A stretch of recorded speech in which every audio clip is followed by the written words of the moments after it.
Você vê muito cara que cometeu alguma atrocidade, se arrepende mesmo. O antissocial, ele não tem esse remorso. Ele não tem... É o que diferencia essa característica do psicopata para um homem comum. É que um homem comum pode ser mau, mas ele tem um arrependimento. E a Ilana Casol, ela veio com a equipe dela, se reuniu com a gente, comigo, com o Dr. Geraldo, ela é a equipe dela. Ela leu o laudo, a equipe fez algumas ponderações a respeito do laudo e no sábado nós fomos fazer a visita no Chagas. E ele foi de uma agressividade tremenda.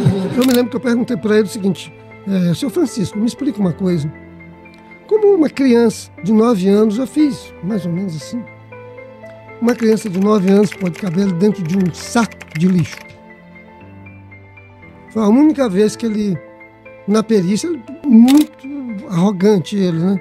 Foi a única vez que ele recuou um pouco e disse... Bom dia, boa tarde, boa noite, independente do horário que você estiver assistindo. Meu nome é Milton, falo do Psicotaco Podcast com meu amigo Michael. Fala, Michael. Salve, salve, pessoal. Começando mais um episódio aqui. Muito prazer, eu me chamo Michael Oliveira, sou estudante de Psicologia do 8º período até o momento em que esse episódio está sendo gravado. Na verdade, já estamos indo para o 9º, né? Inclusive, ano que vem eu e o Pablo vamos para o último ano de faculdade, então é possível que daqui a uns tempos, ao iniciar o Psicotalk, nós digamos que já somos psicólogos, né? Finalmente. E logo tá chegando esse momento. Bem, há muito tempo a gente vem buscando trazer um psiquiatra e hoje a gente trouxe ele. Nosso convidado de hoje, ele é médico psiquiatra, é ex-coordenador de saúde mental da Secretaria do Estado do Maranhão, é membro da Academia Maranhense de Medicina e tem alguns livros publicados. Alguns deles, A Interface do Direito com a Psiquiatria, O Laudo Psiquiátrico, A Utopia Revolucionária no Sertão Maranhense e Minhas Memórias de São Luís. É isso mesmo, doutor Hamilton Raposo? Boa noite, boa tarde, bom dia. Muito obrigado pelo convite. É isso mesmo. Tá certo, então. Bem, antes disso, né? Antes de começar, a gente vai apresentar o patrocinador que está deixando com que esse episódio seja possível também, que é a R-Laser. A R-Laser, que no caso trabalha com acrílico, MDF personalizados e faz placa Pix, também faz letreiro e muitas outras coisas, como troféus, medalhas, tudo. Tudo que tiver de personalizado em acrílico MDF, a R-Laser faz. Então você que já tá chegando no final do ano aí, quer dar de presente pra pessoa especial, um troféuzinho de acrílico, ou então quer providenciar aquele campeonato com a galera no final do ano, já contrata a R-Laser, pede aquele troféu, aquela medalha, porque eu tenho certeza que vai dar muito bom, tá certo? E também a R-Laser, ela tem também um presentinho pro nosso convidado de hoje, que é, no caso, a luminária do Psicotalk. Obrigado. Presente que vem sendo inserido aí. Sinta-se presenteado por nós do Psicotalk e pelo nosso parceiro a R-Laser Comunicação Visual. Obrigado. Tá, quando aperta aí o botãozinho aí, ele fica já de outra cor, liga um LEDzinho e aí o seu consultório já fica com a cara do podcast aí que você veio participar, tá bom? Bem, o doutor Hamilton, ele é especialista em psiquiatria forense, é isso, doutor? Isso.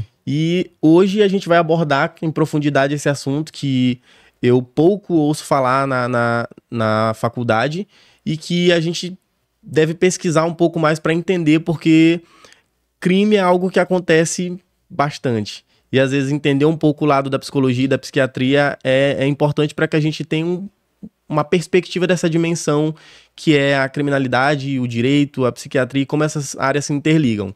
E aí, para já perguntar, né, para quem não sabe, né, afinal o nosso podcast ele é acompanhado por pessoas de diferentes classes e pessoas que têm diferentes níveis de conhecimentos e escolaridades.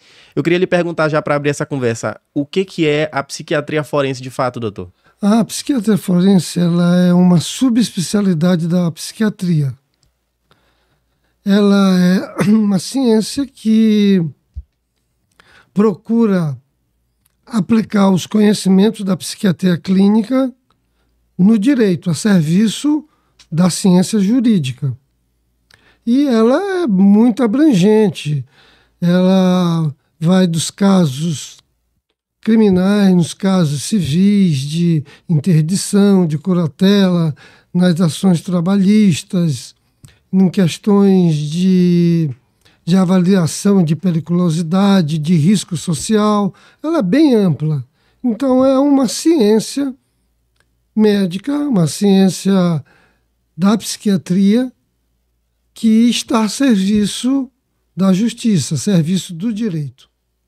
E como é que funciona, no caso, essa atuação do psiquiatra em casos criminais? Assim, o que geralmente, qual que é o papel do psiquiatra e do profissional da área da saúde atuando em casos criminais?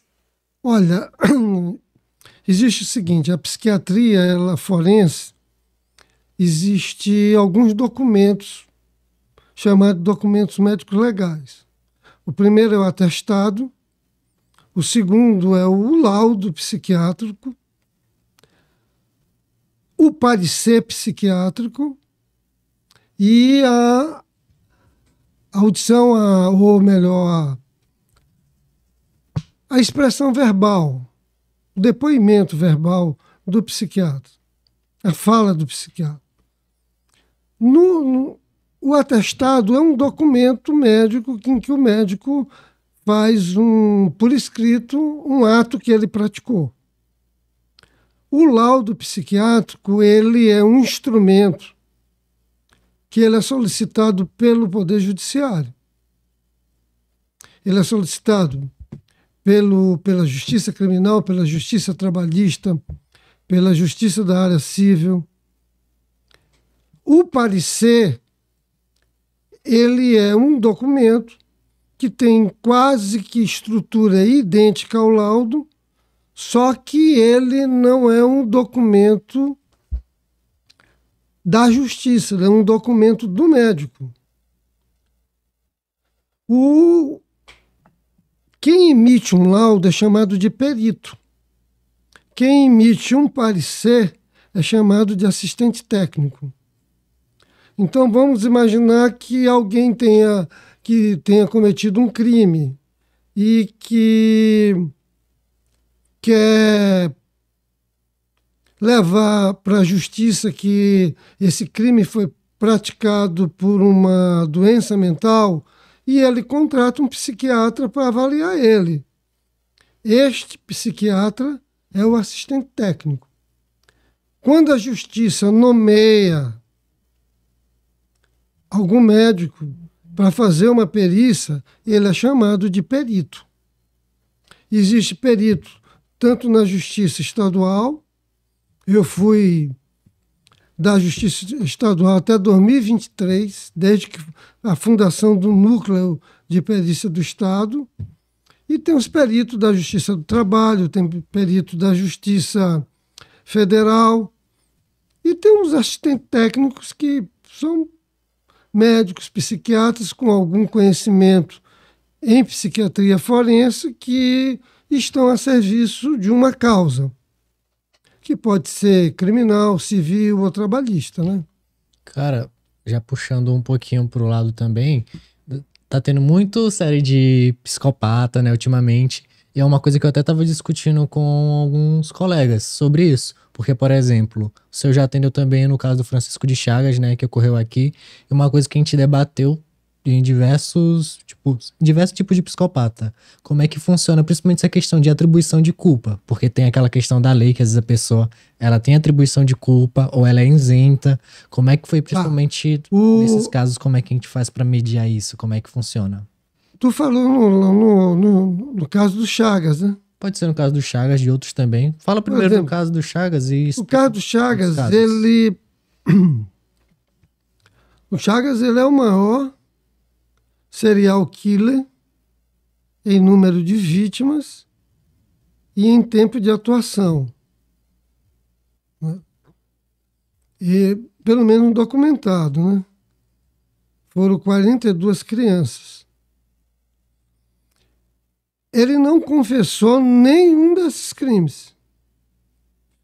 Mas como no direito se diz que a confissão é a prostituta das provas, não é, a confissão ela nunca é vamos dizer assim, a prova mais cabal, mais verdadeira. Tem que ter um apanhado de circunstâncias, de fatores que vão, vamos dizer assim, reforçar a tese da confissão. O Chagas, ele nunca confessou nenhum desses crimes. Eu fiz o laudo do Chagas, eu e o doutor Geraldo. Quando nós fizemos o laudo do Chagas, a justiça, na época, mandou buscar estava muito a Ilana Casol. A Ilana Casol é uma jornalista que estuda a psicopatia. Ela tem um livro, né? Tem um livro. Psicopata, né? E a Ilana Casol, ela veio com a equipe dela. Ela chegou a ver o laudo? Chegou. E o Chagas, ele estava... Ela chegou numa sexta-feira à noite, se reuniu com a gente, comigo, com o doutor Geraldo, ela e a equipe dela. Ela leu o laudo. A equipe fez algumas ponderações a respeito do laudo. E no sábado nós fomos fazer a visita no Chagas. E ele foi de uma agressividade tremenda com a Ilana, com as outras pessoas. E não demoraram nem meia hora conversando com ele. Quando nós fizemos a perícia dele, só teve um caso que ele disse da seguinte forma. Foi um caso do sobrinho dele, que descobriram, estava enterrado na casa dele, né? Ele estava sendo já investigado, né? Porque várias vítimas tinham sido vistas com ele. E ele estava sendo investigado, e ele saiu. Ele era o líder da comunidade que ele morava, e era o líder do movimento que pedia justiça para o assassino das crianças. Tem foto em jornal, ele segurando uma faixa, justiça e tal, na frente do palácio até. E eu me lembro que eu perguntei para ele o seguinte, senhor Francisco, me explica uma coisa. Como uma criança de 9 anos, eu fiz mais ou menos assim, uma criança de 9 anos pode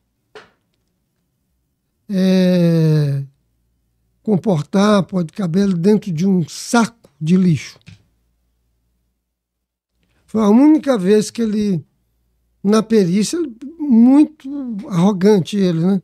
Foi a única vez que ele recuou um pouco e disse, só Deus sabe. Ele quebrou a criança toda. E ele enterrou no último compartimento da casa, era um casebre. Ele enterrou como se fosse na cozinha.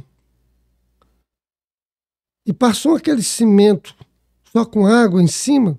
Sim. E como era uma cova rasa, o corpo entrou em estado de putrefação e o cimento ficou meio vão assim, né? Abaulado, né? E o investigador que estava atrás dele, né? Seguindo ele, vendo os passos dele, quando ele saiu, entrou em casa. Na casa dele começou. E ele notou aquilo fofo. Ele bateu o pé. E ali ele chamou logo a polícia. Cavaram, encontraram o corpo da criança. E quando ele chegou, eles prenderam ele, né? Prenderam ele no local de trabalho. Ele era vigia de um condomínio. E ele foi preso no local de trabalho. Então ele nunca confessou. Eu lembro que tinham falado que ele tinha algum trecho, alguma vez que ele tinha confessado e depois ele desmentiu. Não, ele nunca confessou. Ele não confessou somente esse que ele relutou. E ele, no júri dele, nos vários julgamentos que ele teve enfrentamento com o juiz, enfrentamento com o promotor, era muito... Mas todo psicopata... Eu até ainda há pouco, antes de vir para cá, eu estava conversando com um amigo, e a gente falou sobre isso, eu disse que vim aqui. O psicopata ele tem uma impressão digital, não existe psicopata clínico geral. Aquele psicopata que faz tudo, que estupra, que mata, que passa cheque sem fundo, sei lá, que rouba a velhinha lá do INSS.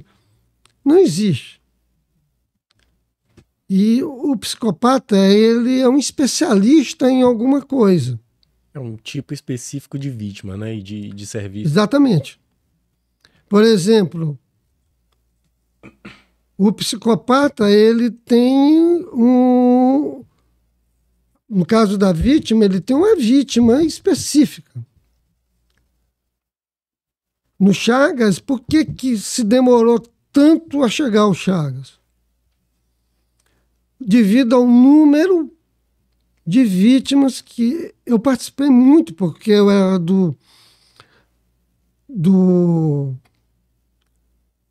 Marcos Passarini, aquele grupo do padre Marcos Passarini, de direitos humanos, e várias pessoas foram presas, várias pessoas foram acusadas. Teve um que foi visto como a vítima, mas não tinha nada a ver com os crimes, né? E no caso do Chagas, teve pelo número de vítimas que havia, todo dia morria, todo mês morria uma criança. E começou os grupos, junto com um delegado, que eu não me lembro o nome dele, que começaram a analisar melhor o quadro, até que um perito, inclusive já falecido, morava aqui no Vinhais, ele levou uma dedução assim, então o caminho é por aqui. Todas as vítimas morriam por asfixia. Ele dava como se fosse um mata-leão. Ele matava todas as vítimas, todas eram do sexo masculino, não tinha nenhuma menina.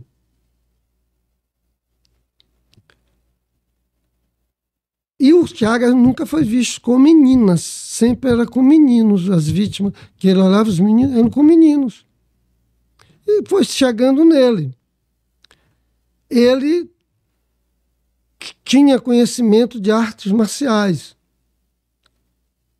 Então ele sabia, matava como mata-leão. Foi chegando nele justamente por algumas características.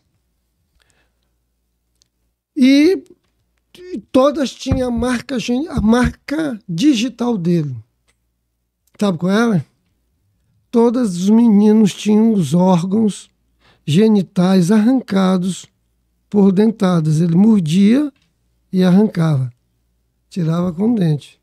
Essa é a marca genital dele. A marca digital dele. Como a marca digital do maníaco do parque era deixar as mulheres na posição de prece maometana. Eles deixavam sempre as mulheres na mesma posição.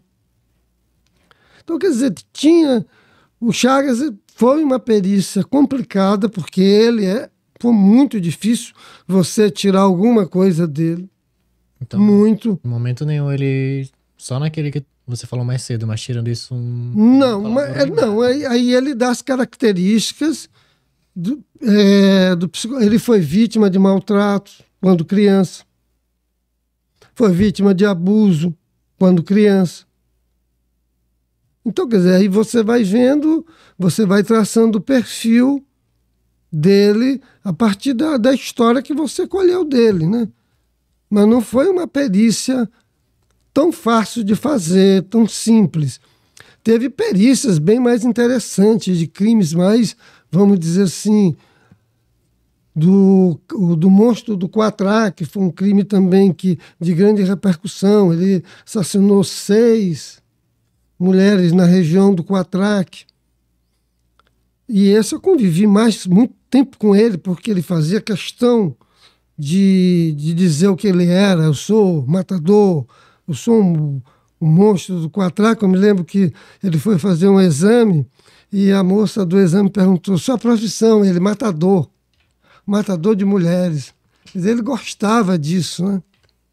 Mas O desse foi muito mais fácil fazer a perícia dele, porque ele contava a história. Como... O Chagas não, o Chagas foi uma perícia muito complicada.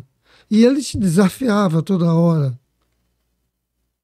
Cara, como é que funciona o processo? Porque, por exemplo, assim, tem aquela coisa da imputabilidade, né? Que a pessoa, às vezes, ela fica isenta. Existe o imputável. Isso. O imputável é aquele que responde. Ele responde criminalmente. Tem um semi-imputável, aquele que responde menos, né? Pelo crime parcialmente. Isto é, ele é condenado, mas ele vai receber uma pena reduzida, né? Reduzida, uma pena mais branda, uma pena em clínica, uma pena em tratamento. No Rio Grande do Sul, eles chamam isso de justiça terapêutica. E existe inimputabilidade, né? Eu troquei. Existe o inimputável. O inimputável é aquele que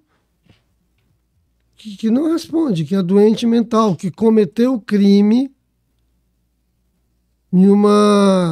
como sintoma. O crime faz parte do sintoma da doença mental dele. É isso que, no caso, é uma separação muito difícil, né? Porque tem que haver o que a gente chama de nexo de causalidade. Vamos imaginar o esquizofrênico. O esquizofrênico mata a mãe, mata o pai, mata quem tem nada a ver. Teve um crime aqui em São Luís que a vítima era um rapaz que fazia galeto na Coab.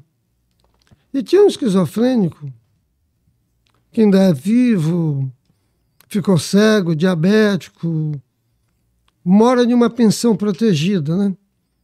E ele,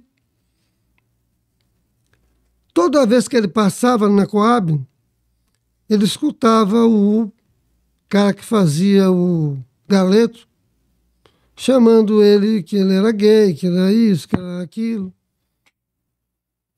E ele chegava na casa dele, as vozes, ele tinha alucinações em relação a que aquele cara o insultava. Para onde ele ia, ele escutava aquela voz daquele cara.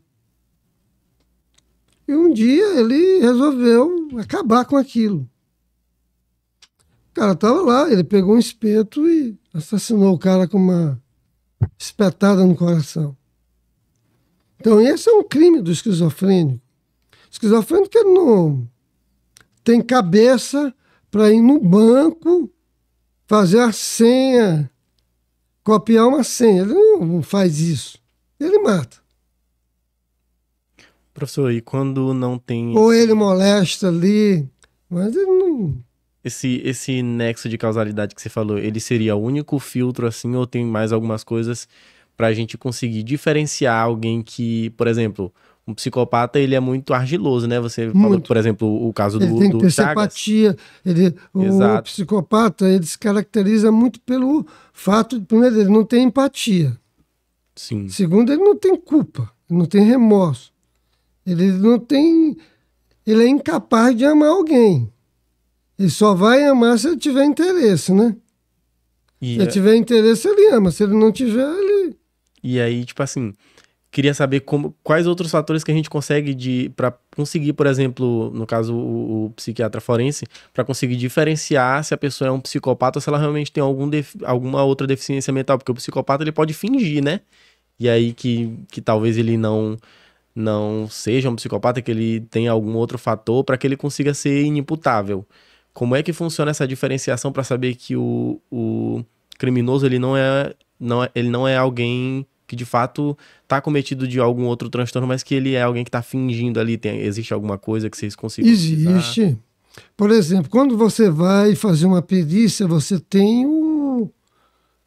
todo o processo judicial. Você tem a acusação, você tem o inquérito policial, você tem as testemunhas. Quer dizer, você tem um aparato de coisas que vai lhe servir. Você tem entrevista com familiar. Vou te dar aqui um exemplo aqui de uma entrevista de um familiar e como elucidou uma situação aqui em São Luís. A gente ia fazer a perícia de um rapaz de 16 anos, 17 anos, que tinha assassinado a avó. Tinha tentado assassinar a tia e o primo. A tia e o primo conseguiram se salvar, mas a avó não. Antes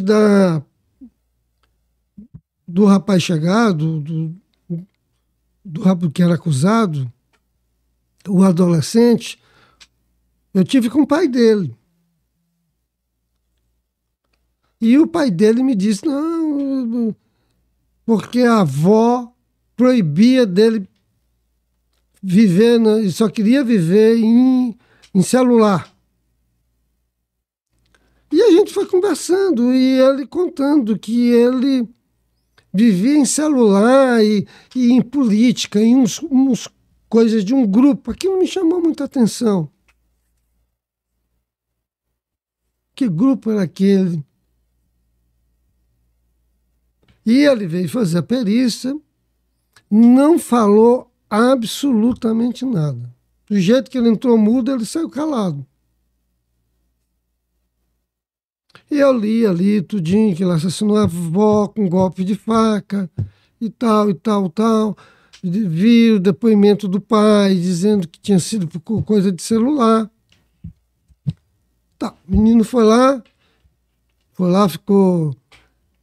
pegou a medida lá dele e ficou cumprindo lá a pena, que não é medida de segurança, não, é medida protetiva, né? Chamo. Numa casa com adolescentes, com outros menores infratores. Meses depois vem um outro garoto que tinha morto o seu cãozinho, um cachorrinho. Tinha filmado, tinha colocado na internet. Só que esse menino era autista. E um vizinho, um morador da rua, reconheceu o menino e denunciou. Aí o menino foi apreendido e tal. E o menino... Qual era a idade? 14, 15, por aí. Como ele era autista, ele não tinha muito freio no falar. E eu me lembro de eu ter perguntado para ele, mais ou menos assim, o que é que ele tinha vontade, qual era a vontade dele, já que ele tinha morto o cachorrinho dele. E ele ainda não tinha me falado nada. Ele disse, a maior vontade que eu tenho é matar meu pai. E o pai dele estava próximo, o pai dele passou mal, foi retirado. Aí nós indagamos, por que matar o pai? Aí que ele contou a história. Que ele fazia parte de um grupo, que é um grupo da Deep Web, né? E que este grupo tinha e ele desenhou muito bem uma pirâmide, e embaixo dessa pirâmide ficariam as pessoas que queriam entrar no grupo. E era dada uma missão. Pode matar um animal. Ele matou, filmou, aí ele entra na pirâmide. Para ele sair da pirâmide para ir para um outro patamar da pirâmide, vamos dizer, para a parte intermediária da pirâmide, ele teria que matar alguém da família ou alguém conhecido, cometer um crime de vulto. Foi o caso do menino, da avó. Mas na época ninguém sabia ainda, né? Ninguém não sabia. Aí comecei a relacionar isso, porque o menino ele desenhou o triângulo pra gente. E o topo da pirâmide seria aquele que fizesse um atentado em massa, por exemplo. Passa aquilo, meses depois vem outro menino. E geralmente na mesma faixa etária, né? Tudo da mesma faixa etária. Foi em quanto tempo isso tudo? Por exemplo? Em um ano. Dentro de um ano. Um ano e pouco. Aí vem um menino do Barjonas Lobão. E esse menino fez numa caderneta todo um plano de assassinar os colegas, professores, como ele ia adquirir a arma, que tipo de arma que ele ia usar. Tinha um pouco de fantasia naquilo tudo, que ele dizia que ia adquirir um fuzil M, não sei o quê, mas poderia ser um revólver, poderia ser uma pistola que poderia adquirir aí. E uma colega que pegou esse caderneta, menino mexe nas coisas do outro, pegou a caderneta e mostrou para a professora, e isso criou. E esse menino também foi apreendido por conta disso. E ele foi com os pais e ele contou a história, que era isso mesmo, que ele ia fazer. Que ele pertencia de um grupo que queria ficar no topo da pirâmide. Considerar essas crianças, esses adolescentes como psicopata é um tanto quanto difícil, porque a gente só faz o diagnóstico do psicopata depois que a personalidade está formada, depois dos 18 anos. Antes disso, não. Pode ser um distúrbio de comportamento, pode ser um monte de coisa, né? Então, quer dizer, a gente não pode se considerar esses 3 adolescentes como psicopatas. Eles não preenchem o requisito, vamos dizer, etário para o diagnóstico de transtorno de personalidade antissocial ou psicopatia. Ele não preenche esse requisito. Mas... doutor, isso me gera uma dúvida, que eu acredito que também o pessoal de casa possa ter a mesma dúvida, que quando você fala do caso desses meninos, onde havia um contexto ali, onde haviam outras pessoas que influenciavam o comportamento deles, e a gente olha também para a história de vida, como por exemplo o Francisco das Chagas, que você falou que quando olhou para a infância ele sofreu maus tratos, abusos, me surge uma dúvida que alguns transtornos mentais a gente sabe que já nasce com a pessoa, como por exemplo transtornos do neurodesenvolvimento, como por exemplo o TEA, né, que você acabou de citar o caso do rapaz, do menino. Só que outros se desenvolvem ao longo da vida. O transtorno de personalidade antissocial, né, o psicopata que a gente está falando, ele é algo que você desenvolve de acordo com o contexto, história de vida, ou é algo que está imputado no seu código genético mesmo? Aí veja só, vem algumas questões bem interessantes. Primeiro, algumas pessoas acham que, veja só, a gente estava falando antes da questão neurobiológica, de neurociência. O córtex pré-frontal, ele faz conexão direta lá com o sistema límbico, com o hipotálamo, com aquela região ali hipocampal que regula emoções, comportamento. Então, esse córtex pré-frontal, se tiver algum defeito, como ele tem conexão ali com o eixo das emoções, vai impactar ali. Também, né? Então, tem essa questão neurobiológica. Alguns acham que essa lesão neurobiológica ela acontece ainda na vida intrauterina. Alguns acham. Entretanto, a gente tem que ficar bem atento. Primeiro, o transtorno de personalidade, como o nome diz, é um transtorno de personalidade, é uma forma de comportamento. Dos transtornos de personalidade não é só a psicopatia, existe o narcisista, existe o borderline, existe o depressivo. Existe o depressivo, existe o esquizotímico, existe o esquizotípico, existe vários tipos de transtorno de personalidade. Então, a gente tem, primeiro, o caráter. O caráter ele é herdado. São os pilares que vão formar a personalidade. Existe o temperamento. O temperamento você adquire na sua formação, no seu desenvolvimento. Né? No seu desenvolvimento, você tem o desenvolvimento psicológico, aí vem questões, as fases do desenvolvimento psicossexual, né? De que Freud colocava a formação do ego, do superego, do id. Né?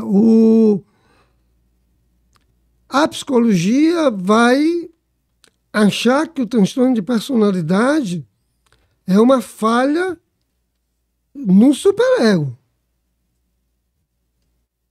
Não existe ali aquele freio moral, aquele freio ético para frear os impulsos do id. O id é um moleque travesso que a gente tem. Então o id joga todos os instintos, todos os impulsos para cima, aí vem o superego e não, calma, baixa. Quando esse superego é demais, você tem um neurótico ali, você vai ter um cara com ansiedade, com um monte de coisa. Mas quando você tem um superego muito fraco, muito débil, esses instintos vazam, o ego se manifesta, impulsos agressivos, impulsos antissociais. Porque quantas vezes a gente já pensou em matar alguém? Com raiva, que é um sentimento humano. Alegria, tristeza, raiva, ódio, tudo são humanos. A gente nasce com isso. Então, um momento de raiva, se eu pudesse, mas existe o se eu pudesse, que freia ali. Seria tipo a ativação do córtex pré-frontal, né? Exatamente. A neurobiologia já fala ali, o córtex pré-frontal mandando coisas erradas lá. Freando o sistema límbico. Ali lá o sistema límbico sem controle. E a psicologia vê dessa forma. Então a gente tem que entender os dois lados. A gente não pode imaginar um transtorno de personalidade simplesmente por você vai fazer uma ressonância magnética em um cara que tem transtorno de personalidade. Essa ressonância magnética pode ser normalíssima. Pode ser normalíssima. Pode ser que alguém lá tenha alguma atrofia lá no córtex pré-frontal. Existem alguns casos de demência que existe muita alteração de comportamento, principalmente na demência que a gente chama de demência de Pick, ou demência de frontotemporal, em que essa demência tem muita alteração de comportamento. Muito mais do que os prejuízos de memória. E esses quadros de demência são demências geralmente frontotemporais. Atrofia do lobo frontal, do lobo pré-frontal. Eu acredito que é uma linha tênue, porque, por exemplo, uma coisa é a pessoa fazer, outra coisa ela fazer sabendo que é errado, e outra coisa é ela fazer não sabendo que é errado. Então, por exemplo, quando o córtex pré-frontal ele freia o impulso, a pessoa ela tem uma noção.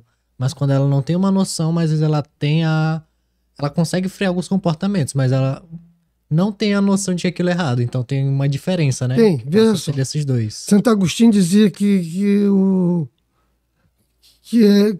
homem é mau por excelência. A maldade é inerente ao ser humano. E ele cita algumas causas da maldade humana. Cita o adultério, a corrupção, cita uma série de situações que para ele seria causas da maldade humana. Então o homem é mau. Nós somos. Mas ele nasceu mal? Nós somos. Veja só, nós somos capazes de cometer alguma coisa muito ruim para outra. Mas aí, Hamilton, eu serei um psicopata? Não. Não será. Por quê? Porque você pode fazer uma coisa mal para o outro, mas bate o arrependimento depois. Puta que... A merda que eu fiz. Se arrepende. Você vê muito cara que cometeu alguma atrocidade, se arrepende mesmo. Alguns chegam a tirar até a própria vida, arrependido. Não é o antissocial, ele não tem esse remorso. Ele não tem... É o que diferencia essa característica do psicopata para um homem comum, é que um homem comum pode ser mau, mas ele tem o arrependimento, o senso crítico, que cometeu alguma coisa errada, ele confessa, ele diz, ele se arrepende. E o sociopata? Não. Ele não se arrepende. Qual que é a diferença do psicopata sempre houve essa sociopata? diferença e às vezes a Porque... pessoa não sabe explicar, né, sobre a diferença Sim, às entre vezes a psicopata e pessoa sabe, sociopata. não sabe explicar. Essa diferença realmente ou é a mesma coisa? Pode ser a mesma coisa, mas se acha que o sociopata ele tem mais crimes sociais. Por exemplo, enganar, mentir. Porque o espectro da sociopatia, da psicopatia, ele é muito grande. Você vai pegar do mentiroso ao serial killer. Então o sociopata está mais aqui, na mentira, no enganar, no falsificar. Enquanto o psicopata está mais na perversão, no lado mais perverso da coisa. Num assassinato. No assassinato, no estupro. Dano físico mesmo. Uma coisa mais grave. Mas eu acho que são as mesmas coisas. Depois desse episódio pessoal em casa. Nossa, sou mentiroso, sou psicopata. Então, cara, existe o mitomaníaco, que ele não é psicopata. Ele sofre de uma doença. É um mentiroso compulsivo. No caso. Ele não mente, porque existe a mentira. Existe a mentira que você faz para não levar vantagem nenhuma. Geralmente. Até tu é mentiroso. Eu vi um disco voador pousou aqui no quintal de casa. Rapaz, tu tá mentindo, não pousou, olha aqui, mostra uma marca lá no chão. Todo mundo sabe que aquilo é mentira. Seria o mentir pelo prazer de mentir, né? Exatamente. Entendi. Já o mentiroso sociopata, ele mente para tirar prazer. Ele mente para ganhar alguma coisa. Em prol de uma autovantagem, né? Exatamente, para tirar vantagem. O senhor já acompanhou algum caso de um sociopata que foi desse jeito? Já, vários. Como é que foi? O que mais impactou assim? Mas foi uma senhora que ela morava nos Jardins e ela comprou uma cadeira de roda. E ela pagava uma moça para ir nessa cadeira de roda na Potiguar. Uma pessoa que mora nos Jardins. Saía na cadeira de roda,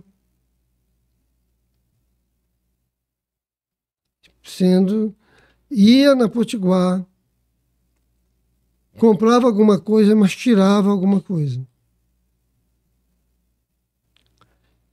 E ela mentia para o marido dela. Todo dia ela fazia isso. E era uma mentira que ela tinha. Ela oferia lucro com a mentira, porque ela mentia da qual ela tinha paralisia, não andava. Ela mentia porque tirava um objeto que ela dizia que comprava, dizia para o marido.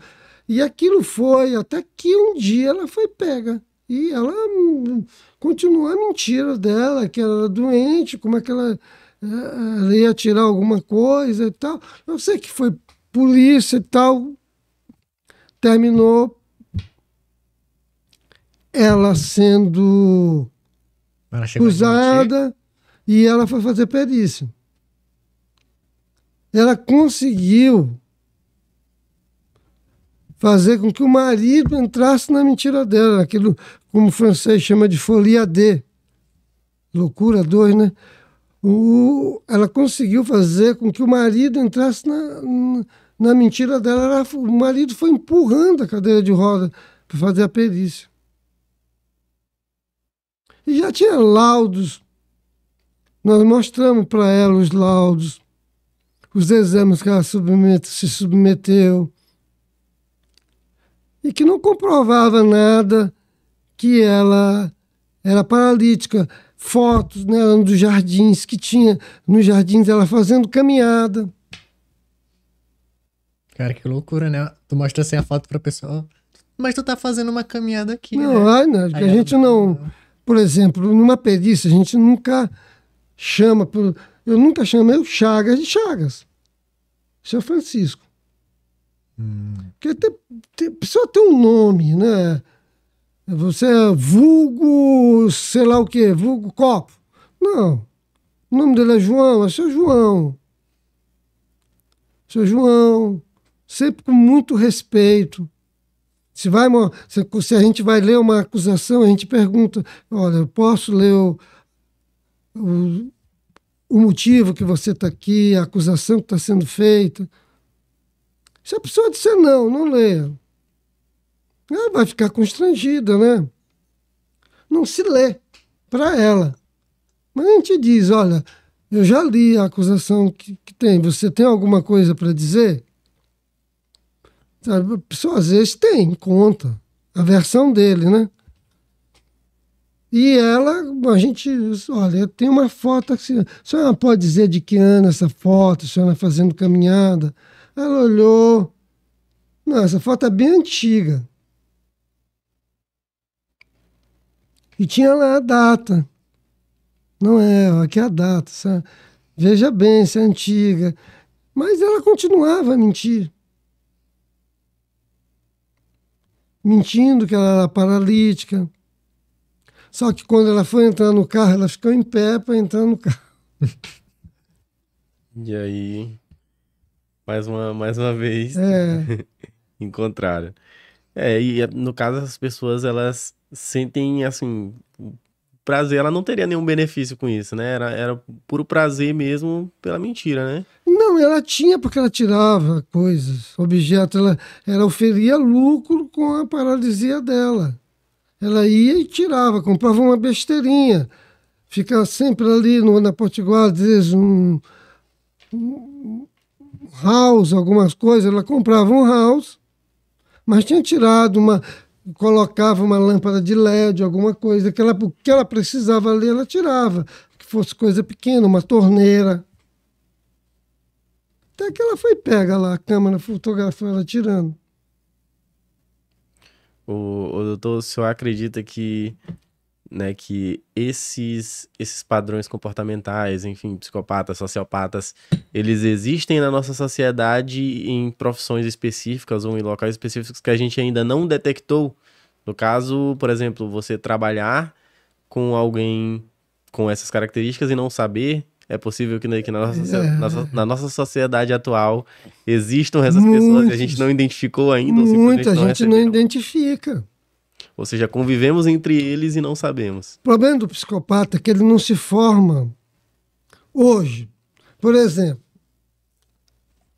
o cara tem 40 anos. De repente ele começou a cometer ilícito. Ele não é um psicopata. Ele é um criminoso comum. O psicopata, ele se forma. Ele vem com distúrbio de comportamento desde a infância. Ele vem se formando. fecha o diagnóstico depois dos 18 anos. Mas lá com 15, com 14, com 16, ele já era. Ele já tinha traços de distúrbio de personalidade, né? Mas só que o diagnóstico é fechado depois dos 18 anos. É difícil saber, por exemplo, assim, porque também tem a esquizofrenia, né? Mas, por exemplo, a esquizofrenia ela já pode vir junto também com uma psicopatia, mas tem também esquizofrênicos que às vezes eles têm que tomar medicamento para poder conter as vozes, o que elas escutam. Mas, por exemplo, assim, quando vem dois distúrbios juntos, por exemplo, a pessoa pode ter, não sei, talvez uma ansiedade que já vem com um antissocial da psicopatia. O antissocial, dificilmente ele tem ansiedade.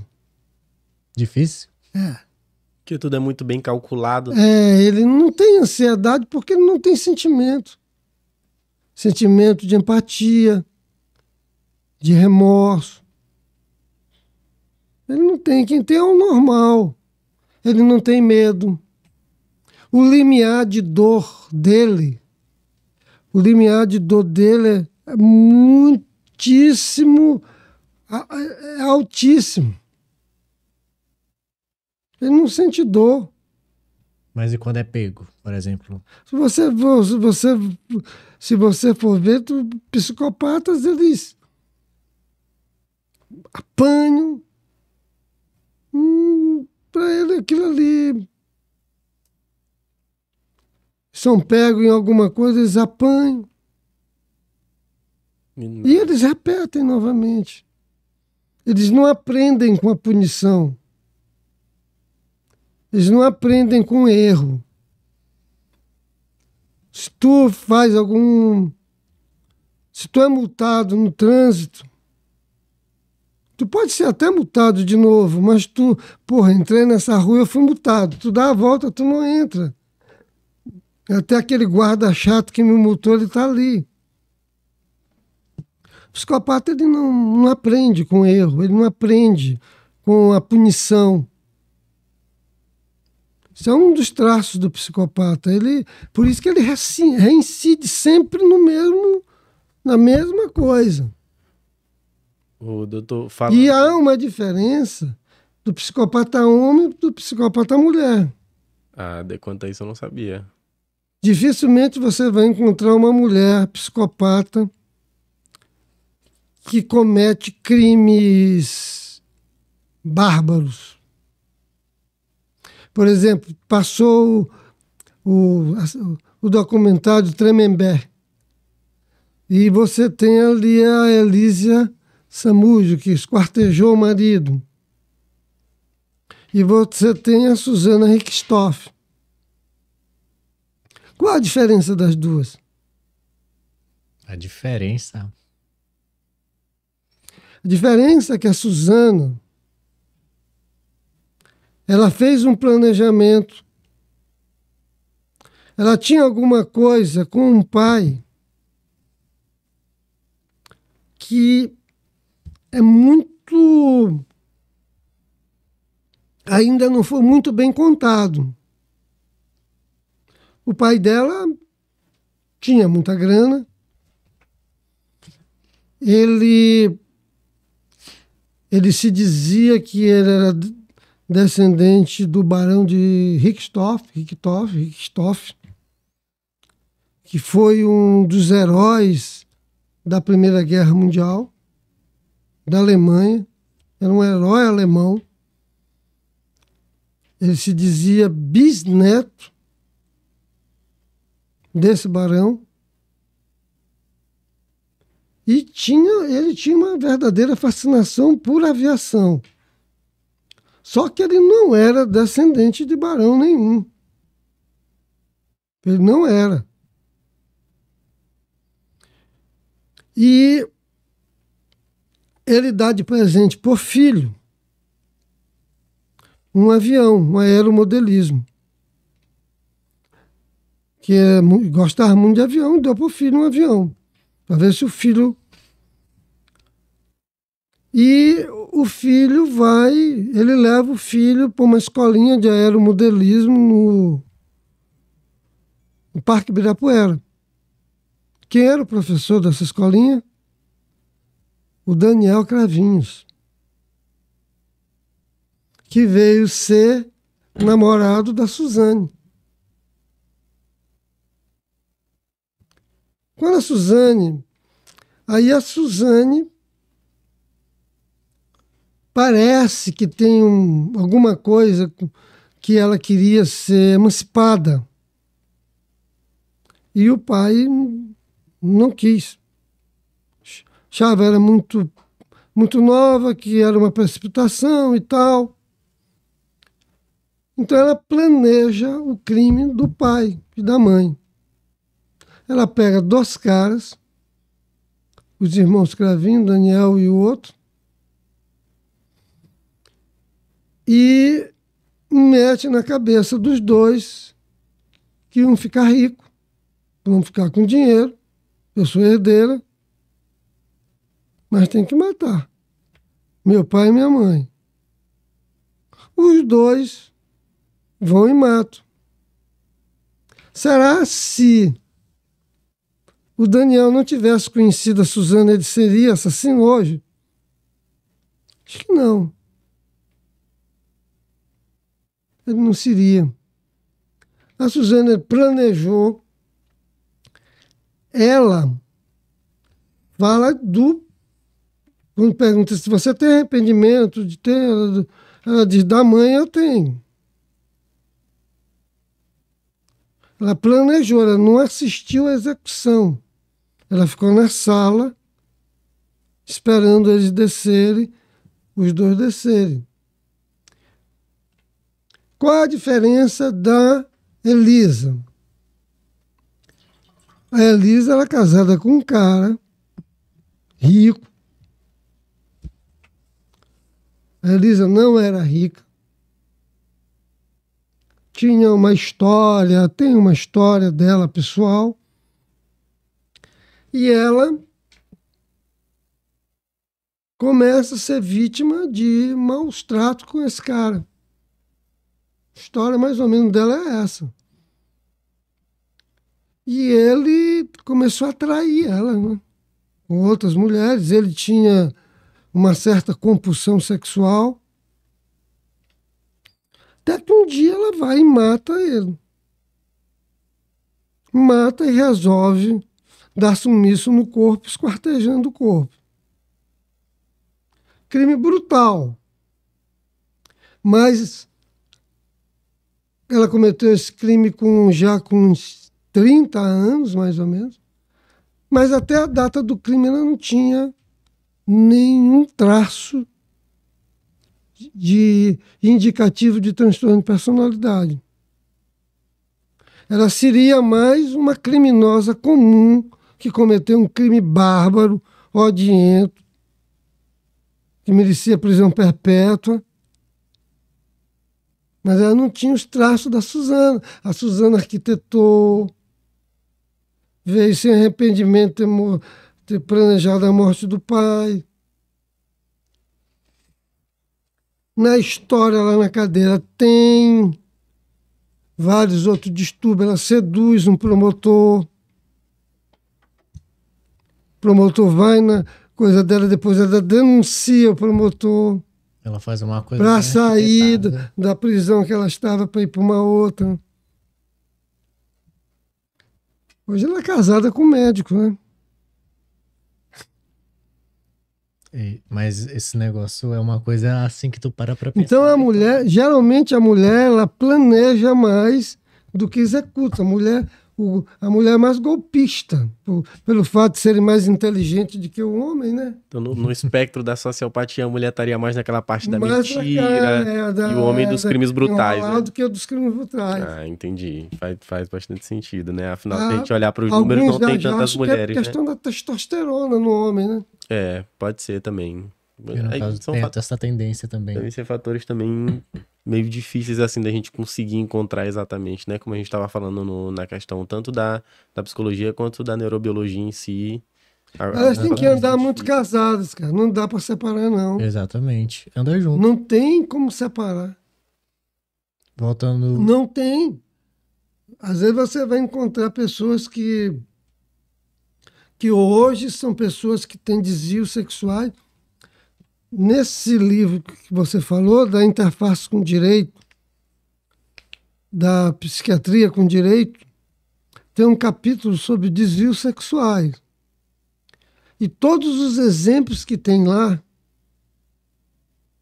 de todos, eu tive pessoas com aqueles desvios. Por exemplo, um dos desvios sexuais mais bizarros. O cara não era. Eu coloco alguns exemplos de zoofilia, que é a perversão sexual. A pessoa tem por relações sexuais com animais. Sim. Então tinha um cara que eu conheci na penitenciária, ele tinha o apelido de Tranca-Rua. Por que o apelido dele era Tranca-Rua? Ele era motorista de ônibus. E ele, numa das ruas, um ônibus que fazia a linha do bairro de Fátima, ele trancou a rua e vinha outro cara e começou a discutir com ele, insultando ele com o carro atravessado no meio da rua. E ele saiu, brigou com o cara, matou o cara. Foi preso e o apelido dele ficou Tranca-Rua. E ele tinha relação sexual, sabe com o quê? Tem até medo de perguntar. Com barata. Barata? Nossa. O periplanetas americanos, barata, inseto. Pegava a barata, as perninhas da bichinha para cima, e ele com o pênis, a bichinha ficava coçando, ele tinha prazer com ela. Como é que descobriu isso? Ele me contou. Meu Deus. Percebe-se que o doutor Hamilton tem manejo com os pacientes, com o que ele fala, né? Com Não, ele me contou. Então, tem coisas assim que... É uma perversão sexual? É. Não é desvio sexual, é perversão sexual. Sim. Então, porque é algo muito pervertido. Muito.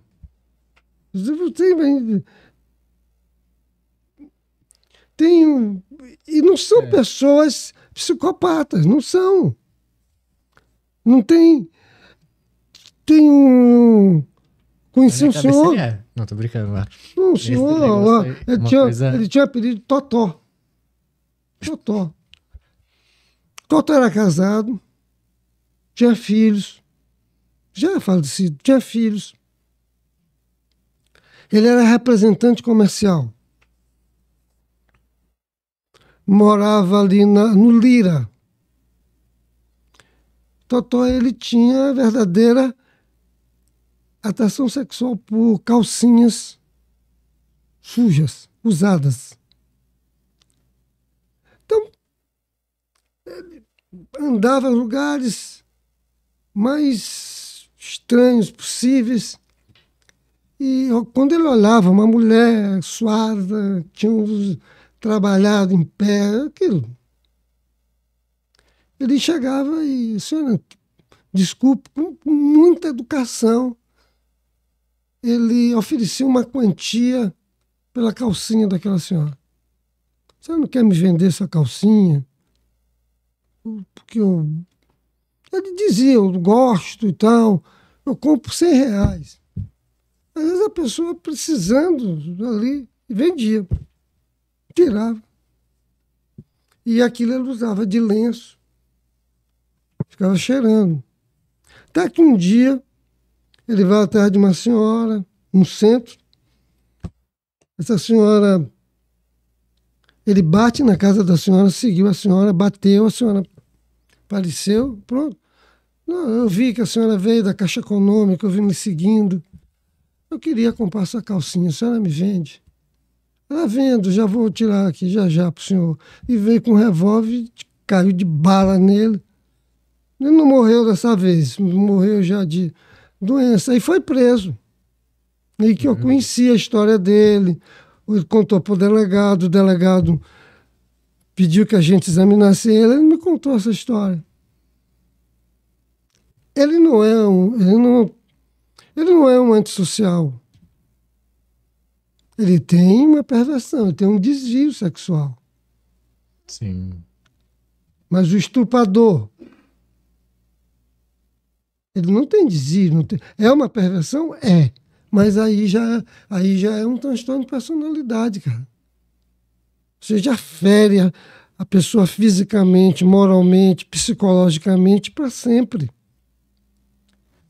Para o seu prazer. E ele não tem remorso. O estuprador não tem. O abusador não tem. O abusador abusa da sobrinha, da prima, de uma criança que convive com ele, e ele vive, ri, sorri, brinca com a criança, como se nada tivesse acontecido. Aí é uma personalidade antissocial. Sim, é uma coisa que fica bem mais impactada também. Não é o tranca-rua, não é o totó. Sim. Também. Mas então, Hamilton, já finalizando a parte do episódio, a gente tem umas perguntas Pois não. de algumas pessoas que mandaram lá no nosso Instagram. E tem como colocar aqui na tela, Zeke. Então a gente vai só fazer essas perguntas, né? Já de encerramento, para que a gente consiga finalizar. Então, Marconi Oliveira mandou: como saber se uma criança pode ser psicopata, sintomas, etc. Bem, criança não dá para saber se ela é psicopata. Porque A psicopatia só se fecha com os 18 anos. A criança pode ter um distúrbio de comportamento. Não é? Um distúrbio de comportamento. Esse distúrbio de comportamento pode estar relacionado com TDAH, pode estar relacionado com prejuízo intelectual, pode ser um distúrbio mesmo de comportamento que pode evoluir lá na idade adulta para um caso de psicopatia. E os sintomas mais comuns de distúrbio de comportamento em criança é maltrato de animais, maltratar animais, violência contra crianças, o bullying frequente, o bullying que causa, que agride, que violenta, né? São sintomas que podem evoluir, né? Que vai evoluindo. Que podem evoluir, se não houver o tratamento devido ali. Entendi. A próxima pergunta. Todo mundo olhando pra tela assim. Vanessa Silva mandou: por que o Francisco assumiu os crimes e os negou? Não, ele nunca assumiu. Ele nunca chegou a assumir. Não. Ele entrou em contradição nenhum do sobrinho que foi encontrado lá. Toda vez que... todas as provas foram provas bem elaboradas. Fotografias. Porque ele foi visto várias vezes com as vítimas, né? E tudo foi seguindo em torno dele. Ele pode ter confessado algum crime quando ele foi preso, mas em juízo ele nunca confessou. Em juízo, não. Quando estava sendo interrogado. Por juiz, não. Lá no interrogatório, lá pro delegado, ele pode ter até falado. Mas em juízo ele nunca comentou. Por isso que, além dessa perícia que nós fizemos nele, o juiz, na época, pediu que viesse. Na época estava na moda a Ilana Casol, pelo livro que ela tinha lançado, pelos estudos dela. Ela veio para cá justamente para auxiliar. Entendi. A próxima pergunta. Pessoa anônima perguntou: como conviver depois de trabalhar com tantos casos de pessoas com psicopatia? Como é que consegue conviver assim depois de tanta coisa que a pessoa passa, que tu vê umas histórias assim? Por exemplo, já o da barata, eu já conheço muita gente, já só de ouvir a história já ia vomitar. Rapaz, olha, você termina... Vocês são muito novos. A gente, com o tempo, a gente embrutece um pouco. A gente vai normalizando e vai se embrutecendo. A gente começa a olhar as coisas de uma maneira, vamos dizer assim, Fica habitual. mais habitual. Eu me lembro que me chocou muito, teve um crime aqui em São Luís,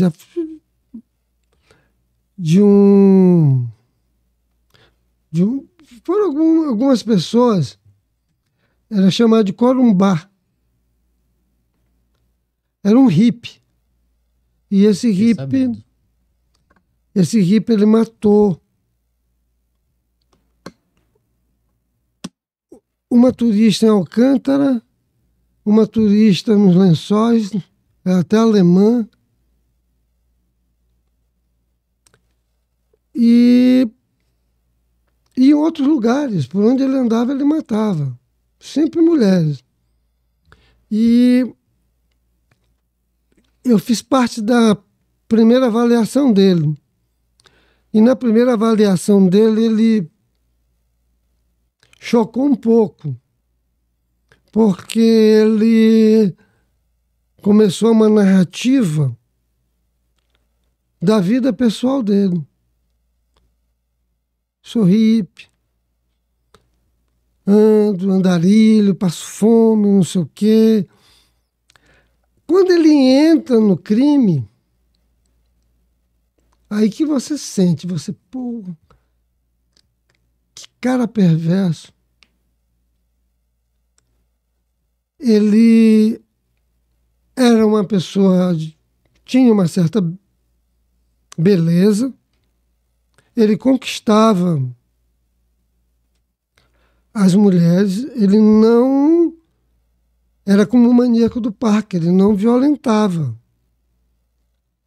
Ele namorava com elas e era como o monstro do Quatraque. O monstro do Quatraque eu tive até com o filho dele, cara. Quando eu fiz a perícia dele, eu tive com o filho dele. O filho dele era um adolescente na época. E ele queria saber as coisas do pai dele. Pô, para me dizer, você já imaginou? E esse cara, o Corumbá, chegou um ponto dele dizer assim, doutor, mas elas dão mole e a gente termina se cedendo. E ele matava todas elas por estrangulamento e enterrava. Todas. Aí você ali, você fica, você sente, naquele momento, porra, teu sentimento de pô, cara perverso, que cara mau. Mas ele sai. E a gente termina contando a história dele. Sim. Termina contando. Se você lê o livro o crime de o caso de Pontes de Esgueiro, que foi um desembargador que teve em São Luís, no final do século XIX, e ele, Mariazinha ou Marieta, era uma menina negra, pobre, que a mãe andava com ela, oferecendo ela em troca de dinheiro. E a filha era uma menina, uma criança, uma adolescente. E o Ponte de Visgueiro era um desembargador, um homem já de uma certa idade, se apaixona por essa menina.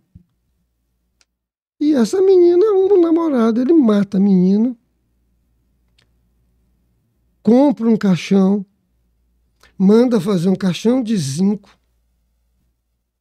coloca esse caixão, a menina dentro desse caixão de zinco, coloca no navio e manda para o Rio de Janeiro.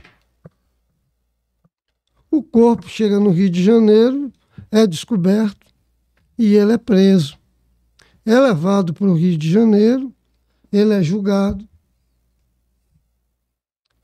e feita a avaliação da saúde mental dele pelo doutor, fugiu o nome aqui, do Juliano Moreira, foi constatado que ele era portador de um quadro de demência. Leia esse livro do advogado Alan Paiva. Depois eu vou fazer a pesquisa e vou botar também na descrição para o pessoal. Alan Paiva, ele é um advogado criminalista.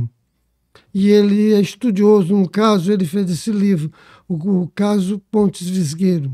Sim. A próxima pergunta, para encerrar. Qual a diferença entre psiquiatria forense e psicólogo forense? Eu posso estar equivocado, mas normalmente Psicologia jurídica. Aqui tem o Dr. Rui, né? Dr. Rui Cruz.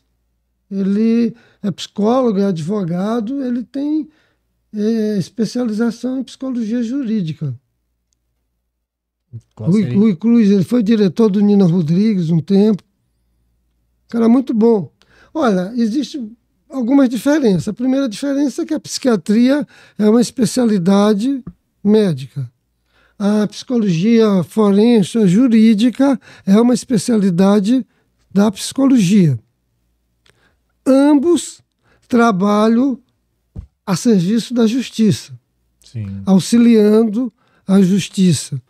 A psiquiatria com seu saber médico e a psicologia com seu saber psicológico, tentando auxiliar a justiça da melhor forma possível. A única perícia feita no Maranhão, onde houve um casamento das duas, foi no caso do caso da Mariana Sarney. No caso do Lucas Porto.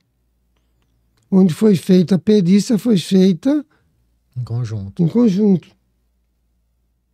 Foi uma perícia muito completa essa.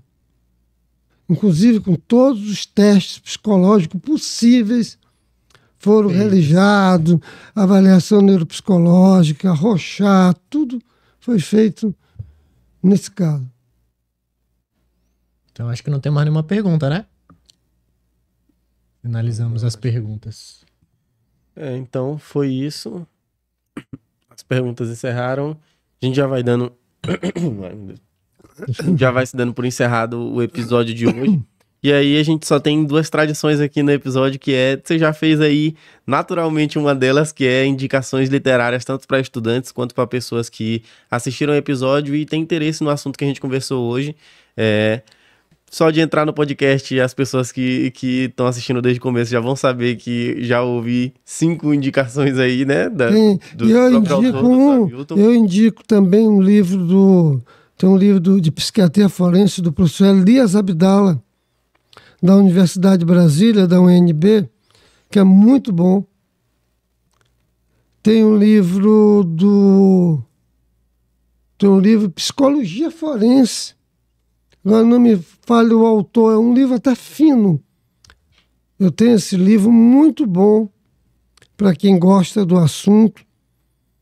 E o livro do professor Alain, que fala muito bem de um crime, ele descreve o crime, a história toda, o inquérito, tudo. É bem interessante porque ele descreve de como o Dr. Pontes Visgueiro conheceu a Marinha até a conclusão do laudo pericial de inipotabilidade dele. Interessante. Muito interessante, bem interessante. Beleza, então fica aí as indicações do Dr. Hamilton aí para quem assistiu o episódio hoje e gostou e tem mais interesse, queria se aprofundar, né, sobre o que a gente conversou aqui hoje. E seguindo a segunda tradição, né, a gente já vai fazendo, já vai finalizando, eu queria que você deixasse um recado para quem tá em casa e assistiu o nosso episódio de hoje, que é interessante que essa pessoa saia desse episódio levando para casa como informação. Ah, não, eu vou passar para outras pessoas, eu vou até colocar também na minha rede social. Eu uso muito o X, né, o Twitter, né? Sim. O Psicotalk, né? É, exatamente. Psicotalk. Psicotalk eu vou indicar e fica à minha disposição para, em outra oportunidade, estamos às ordens. Senhor, foi um prazer conversar com você hoje. Queira fazer indicações também, né? A gente sempre, por trás das câmeras, depois a gente sempre conversa e vê as indicações do profissional que a gente trouxe, né? Porque a gente confia também em quem a gente traz aqui para a mesa. Obrigado. Mas enfim, queria deixar meus agradecimentos ao professor Hamilton, ao doutor Hamilton, que é ex-professor, né? Não, atualmente não atua mais como professor. Mas doutor Hamilton, ao Pablo também que está aqui e ao pessoal que mandaram as perguntas, você que está assistindo nós em casa, que continue assistindo, os episódios continuarão acontecendo. E, enfim, doutor Hamilton provavelmente futuramente vai voltar a sentar aqui na mesa do Psicotalk. Pablo? As mesmas considerações que tu fez, né? Agradecer ao Milton, primeiramente também ao pessoal de casa que garante essa audiência e também se você estiver assistindo o vídeo a primeira vez aqui, deixa o like, deixa no comentário também mais indicações de pessoas ou mesmo de profissionais que vocês querem ver aqui no Psicotalk, porque aqui é uma conversa em conjunto. Então, provavelmente relacionada da saúde, psicologia. A gente também, agora, primeiro médico que veio aqui, então é uma coisa que a gente está falando vários âmbitos dentro da área da saúde também, porque é importante. Então é isso, gente. Deixa o like, se inscreve, deixa o comentário para poder ajudar também a gente. É isso. Eu também tenho o botão de hype, né? Agora no YouTube, eu acho muito interessante. Nunca ouvi falar, mas... enfim. Considerações finais, Dr. Hamilton. Muito obrigado. Agradeço, gostei muito da conversa. O tempo foi pouco, né? Passa rápido, uma hora. A gente tem que marcar uma aí de 2 horas pra gente conversar mais. Tá certo, então. Pessoal, para você que nos assistiu, esse foi o Psicotalk Podcast. Agradecemos a sua audiência e até a próxima. Valeu. Falou.